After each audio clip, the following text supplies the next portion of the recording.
Hey everybody! Today we are going to talk about Partials by Dan Wells.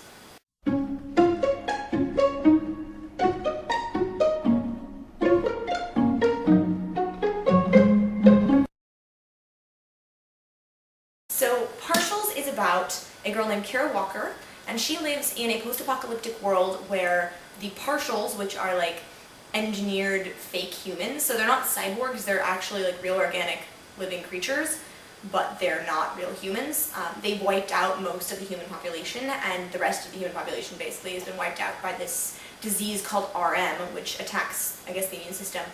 So there's about 10,000 people left living on Manhattan, and she's one of them.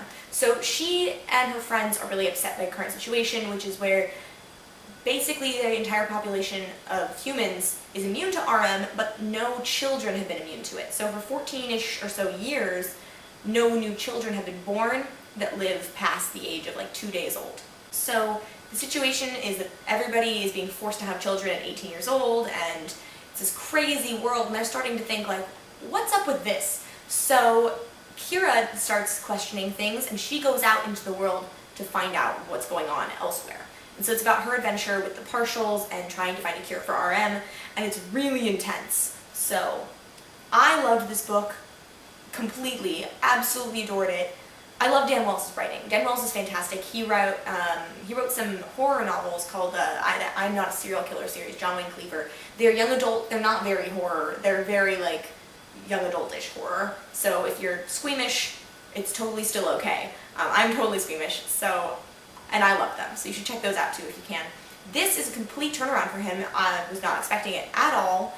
I mean, for starters, it's a female protagonist, which I wasn't expecting from Dan Wells, and he did it fantastically. I thought she was very believable, and all the other characters were too, which was really great.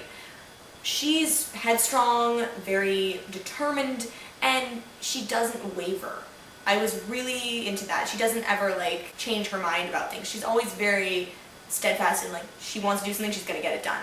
Her boyfriend is a total dickhead, like absolute douche canoe. I can't even like, oh my god, I wanted to like, I won't actually do it because I have a giant bruise on my forehead. I really wanted to smash my head into this book a lot because oh my god, her boyfriend was awful. Marcus, it's just terrible, really annoying. So were a couple of the other characters that I just wanted to punch in the face. But I guess that's kind of the sign of a good writer.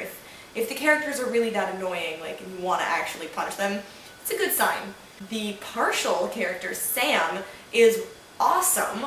There's all this, like, weird intrigue stuff going on where you find out all these crazy things, and throughout you keep wondering if he's really gonna be the good guy or not, and it's so cool. So he was fantastic. I thought all the characters were done really well. The world building, oh my god. I started reading this book and I felt like my brain was being overloaded with like awesome. I couldn't even, like, I had to put it down for a second and be like, this is so cool, oh my god. I sent my friend Sarah about 80 texts that were like, this book is so cool, what am I doing with my life except read this? Like, why can I not function otherwise? And I'm sure I was really annoying, but seriously, the world building in this book was fantastic.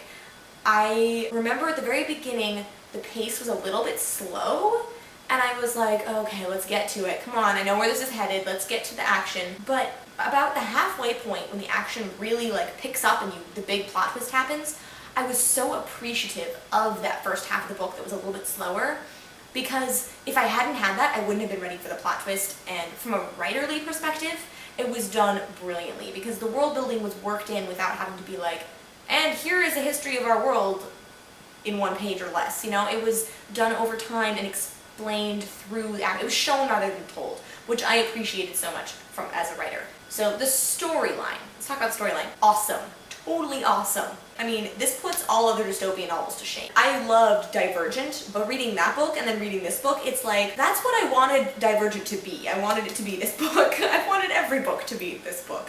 This was wonderful. There was all this subtle laying of new plot ideas, and by the end, I thought I had it figured out, and then, boosh, nope, not quite, you were almost right, but just a little bit off. And then when I went back, I was like, oh my gosh, the groundwork that he built for this idea was so cool. And I'm so psyched up for the sequel. So the sequel comes out today, actually, the 23rd, I think I'm putting this up on the 23rd. It's Fragments, I'll put a picture of it somewhere, and it looks awesome.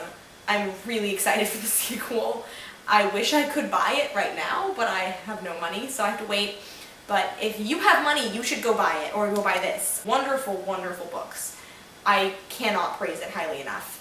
And usually I can find things to be like, this was really annoying or something, but really, I can't. This book really just blew my mind. So you should all go check it out. If you have read this book, I would love to hear what you thought. If you've read any of Dan Wells' other books, so The Hollow City or the John McLeaver series, I'd love to hear about that too.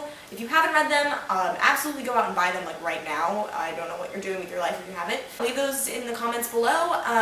I also want to give a shout out to Dan Wells' podcast that he does. It's a writing podcast called Writing Excuses, and I know a lot of people already know about it, but it's basically the best thing on this planet for any aspiring writers out there. I sat down and listened to every single podcast over a summer a couple of years ago, and I learned so much just from that. I mean, that's the equivalent of like 5 writing classes. It was fantastic. So if any of you guys are aspiring writers out there, first of all, I would love to hear from you because we can chat about it, because I am too. And I would love to talk writerly things, but I'm also going to leave a link to that down in the description so that you can go check it out because his podcast is fantastic.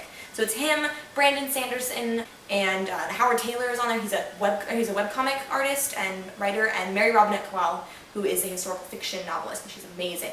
So you should totally go check that out, and I'll leave a link down there. So check out Partials, check out Fragments, check out Writing Excuses, and I will see you guys next time. Bye!